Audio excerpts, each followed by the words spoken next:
Hello hi viewers, இந்த வீடியோல பாத்தீங்கன்னா வீர தீர சூரன் மூவியோட ரிவ்யூ தான் பார்க்க போறோம். அந்த படம் லாஸ்ட் Thursday தியேட்டர்ல ரிலீஸ் ஆன ஒரு படம். ஸோ இது வந்து பாத்தீங்கன்னா ஒரு த்ரில்லர் ஜானர்ல எடுக்கப்பட்ட ஒரு தமிழ் படம். அந்த படத்துல வந்து பாத்தீங்கன்னா விக்ரம், எஸ்.ஜே. சூர்யா, சூரஜ் வெஞ்சர்பொடு, துஷாரா விஜயன் இவங்கெல்லாம் மெயின் லீட் பண்ணியிருக்காங்க. ஜிவி பிரகாஷ் குமார் இந்த படத்துக்கு மியூசிக் பண்ணியிருக்காரு. டைரக்டர் அருண்குமார் இந்த படத்தை டைரக்ட் பண்ணியிருக்காரு. ஸோ இவருக்கு முன்னாடி வந்து பார்த்தீங்கன்னா சேதுபதி, சித்தா, பண்ணையாரம் பத்மினி இந்த மாதிரியான படங்கள்லாம் எடுத்த ஒரு டேரக்டர்னால ஒரு பெரிய எக்ஸ்பெக்டேஷன் இருந்தது. ஸோ இந்த படம் என்ன மாதிரி இதில் இருக்கும்ன்றது, ஏன்னா ட்ரைலர் டீசர் வரும்போது ரெண்டுமே வெறித்தனமாக இருந்தது. அதில் வேற இது வேற வந்து பார்த்தீங்கன்னா ஃபர்ஸ்ட் பார்ட் 2 ரிலீஸ் பண்ணுறோம், அப்புறம் பார்ட் 1 ரிலீஸ் பண்ணுறோன்ற ஒரு புது ட்ரெண்டை ஒன்று கொண்டு வந்தாங்க. ஸோ இதுக்குள்ள அப்படி இருக்கும்போதே கொஞ்சம் நல்ல ஒரு பெரிய எக்ஸ்பெக்டேஷன் இருந்தது இந்த படத்துக்கு. மேலே இந்த படத்தோட கதை என்னன்றது வந்து பார்த்தீங்கன்னா, விக்ரம் அவர் வந்து பார்த்தீங்கன்னா ஒரு பலசரக்கு கடை வச்சு நடத்திட்டு வர்றாரு. ரொம்ப சிம்பிளான ஒரு லோவர் மிடில் கிளாஸ் லைஃப் அவர் வாழ்ந்துட்டு வர்றாரு. பட் அவருக்கு பின்னாடி ஒரு ரொம்ப பயங்கரமான ஒரு பாஸ்ட் ஒன்று இருக்கு. பட் அதே ஊர்ல இருக்கக்கூடிய ஒரு ஊர் ரவுடினே சொல்லலாம். அவர் ஒரு பையன், அப்பா, ஒரு பெரிய குடும்பம். பட் அவங்க நிறைய சம்பவங்கள் பண்ணிட்டு இருக்காங்க இடையில. ஸோ அவங்களை எப்படியே என்கவுண்டர் பண்ணி அவனும் அப்பா புள்ள 2 பேரும் என்கவுண்டர் பண்ணி ஆகணும்னு சொல்லிட்டு அந்த ஊரோட எஸ்பி வந்து எஸ்.ஜே. சூர்யா பிளான் பண்றாரு. எல்லா பெர்மிஷன்லாம் வாங்கி அவங்களுக்கு என்கவுண்டர் பண்ண பிளான் பண்ணிடுறாரு. அன்னைக்கு நைட்டுக்குள்ள அந்த திருவிழா நைட்டுக்குள்ள அவங்க 2 பேரும் செத்து போகணும், அவங்க 2 பேரும் எப்படியே என்கவுண்டர் பண்ணுங்க அப்படின்னு ஸோ இருக்கிற போலீஸ்க்கெல்லாம் ஆர்டர் கொடுத்துட்றாரு. பட் அந்த ஊர் பெரிய ஆளா இருக்க அந்த ஆளுங்க அந்த 2 பேர்ல அவங்க அப்பா அவர் வந்து பாத்தீங்கன்னா விக்ரம தேடி வந்து அவர் காலில் வேற நீ பாஸ்ட்ல எப்படிலாம் இருந்தான்னு தெரியும், எனக்கு எவ்வளோ ஹெல்ப் பண்ணிருக்கேன், இந்த ஹெல்ப் மட்டும் பண்ணு, எப்படியாவது அந்த எஸ்பியை போட்டு தள்ளிடு, அதை மட்டும் நீ எனக்கு பண்ணிட்டுனா போதும், அவன் எனக்கு ரொம்ப குறைச்சலா இருக்கான், எனக்கு என் புள்ள உசுரம் முக்கியம், நானுமே எனக்குன்னு ஒரு குடும்பம் இருக்கு அப்படின்னு சொல்லிட்டு ரொம்ப கெஞ்சுறாரு.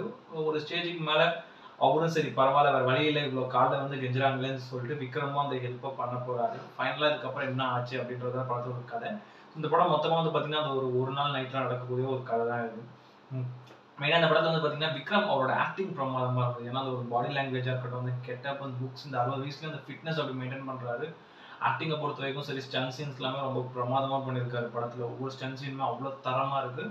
ப்ளஸ் அவரோட ஆக்டிங்காக இருக்கட்டும், அந்த ஒரு எமோஷன்ஸாக இருக்கட்டும், படம் கூடாமல் அந்த ஒரு மாதிரி ஏன்னா ஃபேமிலி ஒரு இடத்துல மாட்டிட்டு இருக்கு, நம்ம எப்படியே உங்களுக்கு ஹெல்ப் பண்ணணும், அட் த சேம் டைம் இவங்களோட நம்பிக்கை துரோகத்தையும் தெரிஞ்சு அவர் கொடுக்கக்கூடிய அந்த ஒரு எக்ஸ்பிரஷன்ஸ் இதெல்லாமே வந்து ரொம்ப சூப்பராக இருந்தது. விக்ரம் அந்த ஒரு பழைய விக்ரமா பார்த்த ஒரு ஃபீல் அது ரொம்ப நல்லா நீட்டாகவே நடிச்சிருந்தாரு. என்னதான் ஒரு ஃபேஸில் அந்த ஒரு ஏஜ் லுக் லைட்டாக தெரிஞ்சாலுமே பட் அந்த ஃபிசிக்காக இருக்கட்டும், அவரோட ஒவ்வொரு பெர்ஃபார்மன்ஸும் ஆக்டிங் வைஸ் ரொம்ப பிரமாதமாக பண்ணியிருக்காரு. விக்ரம் அவர் சூஸ் பண்ணுற கேரக்டர் அந்த அளவுக்கு 100% எஃபெக்ட் போட்டு நடிக்கக்கூடிய ஒரு ஆக்டர் தான்.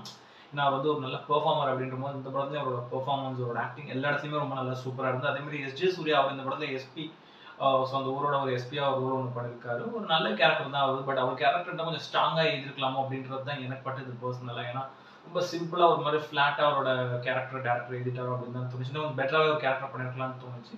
பட் அவர் கொடுத்த வரைக்கும் அவர் கேரக்டர் ரொம்ப நல்லா நீட்டாகவே பண்ணியிருந்தார் எஸ்.ஜே. சூர்யா. அதே மாதிரி துஷாரா விஜயன் அவங்க இந்த படத்தில் ஹீரோயின் ரோல் பண்ணியிருக்காங்க. ஒரு நல்ல சப்போர்ட்டிவான ஒரு ஹீரோயின் ரோல் தான். நல்லா இருந்தது அவங்க கேரக்டர் படத்தில். ரொம்ப சும்மா பேருக்குன்னு வந்துட்டு ஒரு ஹீரோயின் மாதிரி இல்லாமல் கேரக்டர் ரோலாக முக்கியமான ஒரு ரோலாக கொடுத்துருக்காங்க.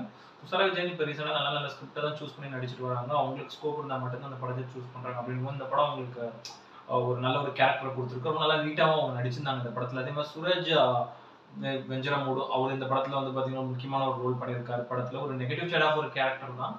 அவங்க அது ரொம்ப நல்லா நீட்டாகவே பண்ணியிருந்தாரு. இனிமேவும் அவருக்கு வந்து பார்த்தீங்கன்னா இந்த படத்தில் அவர் நடித்த அவரோட கேரக்டரை பார்த்து நிறைய பேர் தமிழ்லேயே வந்து ஒரு வில்லனாக ரோல் கொடுப்பாங்க அப்படின்னு நம்பலாம்.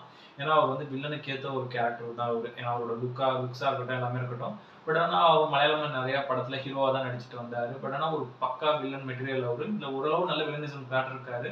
ஸோ அவரோட கேரக்டர் என்ன பொறுத்த இன்னும் கொஞ்சம் பெட்டராக பண்ணியிருக்கலாம். பட் ஆனால் இந்த படத்துக்கு தேவைன்ற மாதிரி ஒரு மெலிசா அவரோட கேரக்டர் காமிச்சிட்டு போயிட்டாங்க. பட் நல்லா இருந்த அவரோட கேரக்டர். அதே மாதிரி பலிரெட்டி பிருத்திவிராஜ் அவரும் இந்த படத்துல வந்து முக்கியமான ஒரு ரோல் தான். அந்த ஊர் தாதா 2 பேர்ல இவர் வந்து அவங்க அப்பாவா பண்ணியிருக்க ஒரு ரோல் தான் அவர் கேரக்டர். அவரும் ரொம்ப நல்லா நீட்டா அந்த படத்துல முக்கியமான ஒரு கேரக்டர் வருது. அவர் ரொம்ப நல்லாவே நீட்டா பண்ணியிருந்தார். அவரோட பெர்ஃபார்மன்ஸா இருக்கட்டும், அந்த ஒரு தன் பையன் உயிரை காப்பாற்றி யார் காலில் வேணா வேலாம் அப்படின்னு சொல்லிட்டு விக்ரம் காலில் வேற சீன் கெந்திர சீன் இருக்கும். ரொம்ப நல்லா இருந்த அவரோட பெர்ஃபார்மன்ஸும். அதே மாதிரி வந்து பார்த்தீங்கன்னா ஜிவி பிரகாஷ் குமாரோட மியூசிக் வந்து சாங்ஸ் வந்து அந்த படத்துல ஃபர்ஸ்ட் ஒரு சாங் ஒன்று வருது, அந்த ஒரு மெலோடி நம்பர் ஒன்று வருது துஷாரா விஜயனுக்கும் விக்ரமுக்கும். அந்த சாங் ரொம்ப நல்லா இருந்தது. எஸ்பெஷலி இந்த விஷுவல்ஸ் தான் தேட்டரில் பார்க்கணும், இன்னும் நல்லாவே இருந்தது அந்த சாங். பேக்ரவுண்ட் ஸ்கோர் ரொம்ப நல்லா நீட்டாக போட்டுது. ஏதோ ஒரு வெற்றிமாறன் படம் பார்க்குற ஒரு ஃபீல் இருந்தது. ரொம்ப கிராண்டியரான பேக்ரவுண்ட் ஸ்கோர் அண்ட் சவுண்ட் எஃபெக்டாக இருக்கட்டும் எல்லாமே ரொம்ப பிரமாதமாக இருந்தது. அதே மாதிரி தேனி ஈஸ்வரோட சினிமாட்டோகிராஃபி வந்து பார்த்தீங்கன்னா ஸ்டன் சீன்ஸ் எல்லாமே பிரமாதமாக இருந்தது. எஸ்பெஷலி இந்த படத்தில் வந்து ஒரு சிங்கிள் ஷாட் சீன் ஒன்று எடுத்திருக்காங்க, அந்த திருவிழா சீன். அது பிரமாதமாக இருந்தது. ப்ளஸ் அந்த ஒரு 2-3 stun scenes full and full நைட்லேயே எடுத்திருக்காங்க. அந்த டிஏ ஒர்க்காக இருக்கட்டும், அந்த ஒரு கலரிங்காக இருக்கட்டும். ஏன்னா வந்து ஃபுல்லாக படம் அந்த ஒரு நைட்ல எடுத்தாலும் நமக்கு ரொம்ப ரிச் அண்ட் விஷுவலான அந்த விஷுவல்ஸ் ரொம்ப நல்லா நீட்டாகவே காமிச்சிருக்காரு படத்தில். அது பிரசன்னாஜிக்கோட லைக் அவரோட எடிட்டிங் அந்த படத்துக்கு ஒரு பெரிய ப்ளஸ்ன்னு தான் நான் சொல்லுவேன். ரொம்ப நீட் அண்ட் கிறிஸ்பா வந்து படத்தை கட் பண்ணியிருக்கேன். ஏன்னா படம் ஒரு மாதிரி நான் லீனியரா போனாலும் ஆடியன்ஸ்க்கு புரியுற மாதிரி கட் பண்ணியிருந்தாரு. பட் என்னை பொறுத்த வரைக்கும் ஒரு 25 மினிட்ஸ் இன்னும் கொஞ்சம் வந்து ட்ரிம் பண்ணி எடுத்துருக்கலாமோ அப்படின்ற மாதிரி தான் படுது. ஏன்னா செகண்ட் ஹாஃப்லாம் ஒரு சில இடங்கள் லேக் இருந்ததுனால இன்னும் கொஞ்சம் எடிட் பண்ணிருக்கலாம். பட் ஆனால் பண்ண வரைக்கும் ஒரு நீட்டான ஒரு எடிட்டிங் தான் அவரோட எடிட்டிங். அதே மாதிரி வந்து டேரக்டர் சு அருண்குமார் அவருக்கு வந்து லைக் ஒரு பண்ண படங்கள் எல்லாமே நமக்கு வந்து அவர் மேலே ஒரு பெரிய எக்ஸ்பெக்டேஷன் வர வச்சுட்டு தான் இருந்தது. அதனால தான் இந்த படத்து மேலே ஒரு பெரிய எக்ஸ்பெக்டேஷன். ஏன்னா அவர் இதுக்கு முன்னாடி பண்ண படங்கள் எல்லாமே ரொம்ப நல்ல நீட்டான ஒரு படங்கள். சேதுபதியாக இருக்கட்டும், பண்ணையார் பத்மினியமாக இருக்கட்டும், சித்தாவாக இருக்கட்டும், அது ஒரு பெரிய ஒரு ஹிட் கொடுத்த படங்கள்னால எல்லாரும் ஆடியன்ஸ்க்கு பிடிச்ச படங்கள்னால இந்த படமும் வந்து பார்த்தீங்கன்னா ஒரு பெருசாக எதிர்பார்த்தாங்க. ஏன்னா ஒரு ட்ரைலர் டீசர் வரும்போது ரொம்ப பிரமாதமாக இருந்தது. சரி இது அருண்குமாரோட படம் ரொம்ப நல்லா இருக்கும்ன்ற அந்த ஒரு எக்ஸ்பெக்டேஷனில் தியேட்டரில் பல பேர் போனாங்க. பட் ஆனால் இந்த படம் ஈவினிங் ஷோ தான் வந்து போட்டிருக்காங்க. ஏன்னா அந்த காலைல morning show, morning and afternoon show and special show 3 ஷோவுமே வந்து பார்த்தீங்கன்னா ஏதோ இந்த ஒரு ஃபினான்ஷியல் ப்ராப்ளம்னால டெல்லி கோர்ட் சொல்லி அந்த படத்தை ஸ்டாப் பண்ணி வச்சிருந்தாங்க.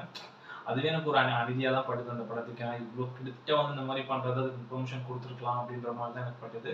பட் ஆனால் எல்லா ஷோஸுமே ஈவினிங் தான் ஸ்டார்ட் ஆச்சு. பட் நல்ல ஒரு பெரிய எக்ஸ்பெக்டேஷன். ரொம்ப எல்லாம் வந்து இவ்வளோ கூட்டமாக பார்த்தாங்க இந்த படத்தை. மெயினாக விக்ரம் அவர் செம்ம பர்ஃபார்மர், எல்லாருக்கும் பிடிச்ச ஒரு பெரிய ஹேட்டரே இல்லாத ஒரு ஆக்டர்ன்ற போது அவருக்காக வந்து படம் பார்த்த ஒரு மூலம் இருந்தது. மெயினாக நான் வந்து பார்த்தீங்கன்னா விக்ரம்காவும் சு அருண்குமாருக்காகவும் தான் பார்த்தேன். பட் இந்த படத்துல அவர் சு அருண்குமார் படங்கள்ல இந்த படத்துல எனக்கு என்ன டிஃப்ரெண்டாக பட்டுதுன்னா ரொம்ப ராவ் அண்ட் ஆக்ஷன் பேக்டாக எடுத்திருந்தாரு. நல்லா ரத்தம் தெறிக்க அதுவும் படம் வேற ஒரு US சர்டிஃபைடு வேற. பட் அப்படி இருந்தும் நிறைய ரத்தம் தெறிக்கிற சீன்ஸ் அதிகமாக இருக்குது இந்த படத்தில். ரொம்ப வயலண்டிக்காக எடுத்திருந்தாரு. அது வந்து கொஞ்சம் அப்படியே ராவாக இருந்தது படத்தில். அட் த சேம் டைம் வந்து பார்த்தீங்கன்னா ஃபர்ஸ்ட் ஹாஃப் வந்து ரைட்டிங்கில் ரொம்ப நல்லா சூப்பராக இருந்தது. இன்ட்ரெஸ்டிங்காக போயிருந்ததுக்கான ஒவ்வொரு சீனுமே ஏன்னா நம்ம சும்மா எடுத்து ஒரு ஃபோன் கூட பார்க்கும்போது தேட்டரில் அந்தளவுக்கு இன்ட்ரெஸ்டிங்கான ஒரு சீன்ஸ் ஃபர்ஸ்ட் ஹாஃபில் போயிருந்தது. அதே ஃபர்ஸ்ட் ஹாஃப் அந்த ஒரு ரேசியான ஒரு ஸ்க்ரீன் பிளே செகண்ட் ஹாஃப்லேயும் இன்ட்ரெஸ்டிங்காக வச்சிருந்தாருன்னா படம் வேற லெவல்னு சொல்லியிருக்கலாம். பட் அதுதான் இல்லை, படத்தோட மைனஸே செகண்ட் ஹாஃப் தான். ரொம்ப ஒரு மாதிரி செகண்ட் ஹாஃப் ஒரு இடையில ஒரு 35-40 மினிட்ஸ் அப்படி ஒரு மாதிரி லேக் ஆன மாதிரி அப்படி கொஞ்சம் படம் இறங்கிடுச்சு. அந்த ஒரு 35-40 மினிட்ஸ் ஸ்லோ ஆனது தான் படத்தோட ஒரு பெரிய மைனஸாக போய் செகண்ட் ஹாஃப் ஒரு மாதிரி கொலாப்ஸ் ஆகி திரும்பி ப்ரீ கிளைமேக்ஸ்லாம் சூப்பராக போய் அந்த ஒரு ட்விஸ்டோட நீட்டாக முடிஞ்சது படம். அது எல்லாமே எனக்கு நல்லா தான் பட்டுது. அந்த 35-40 மினிட்ஸ் தான் அந்த படத்தில் ஒரு பெரிய மைனஸாக நான் பார்த்தது செகண்ட் ஹாஃப்ல. அது இன்னும் கொஞ்சம் பெட்டராகவே பண்ணியிருக்கலாம். ரொம்ப சிம்பிளான ஃபிளாட்டான ஒரு ஸ்க்ரீன் பிளேவாக போயிடுச்சு. நான் அருண்குமார்கிட்ட வந்து எதிர்பார்க்கல.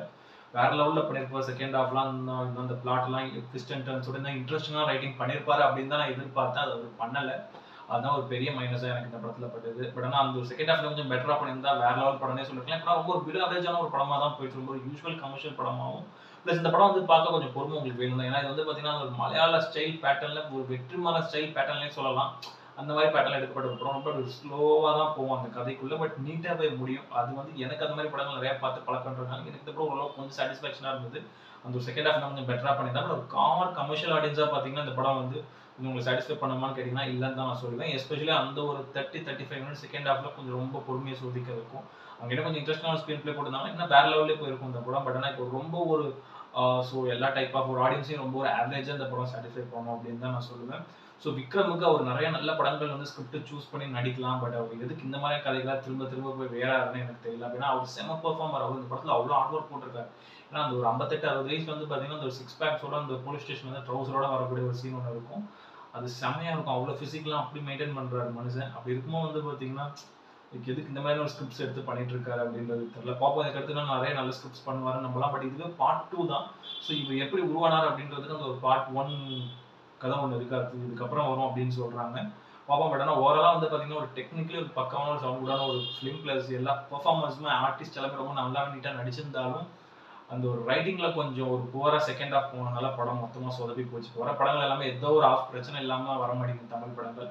ரொம்ப ரேராக தான் ஒரு நல்ல ஃபீல் குட் படங்கள் வருது. பட் இது நல்ல ஒரு ராவான ஆக்ஷன் பேக்டு படமா இருந்தாலும் பட் அந்த ஒரு மைனஸ் தான் இதுக்கான ஒரு பெரிய ஒரு இது. பட் அப்படின்னா ஒரு நீட்டான ஒரு ஒன் டைம் டீசெண்டான ஒரு வாட்ச் டைம் இருக்கும்போது பார்க்கலாம். அந்த படத்தில் ஒரு ரேட்டிங் வந்து பார்த்தீங்கன்னா 10க்கு வந்து ஒரு 6.5 கொடுப்பேன். அந்த அளவுக்கு எல்லா தகுதியும் உள்ள ஒரு ஒர்த்தான ஒரு நீட்டான ஒரு படம் தான் அது. டைம் கிடைக்கும்போது போய் பாருங்க. இல்லைனா ஓடிடி வந்தாலும் பாருங்க, என்ஜாய் பண்ணுங்க.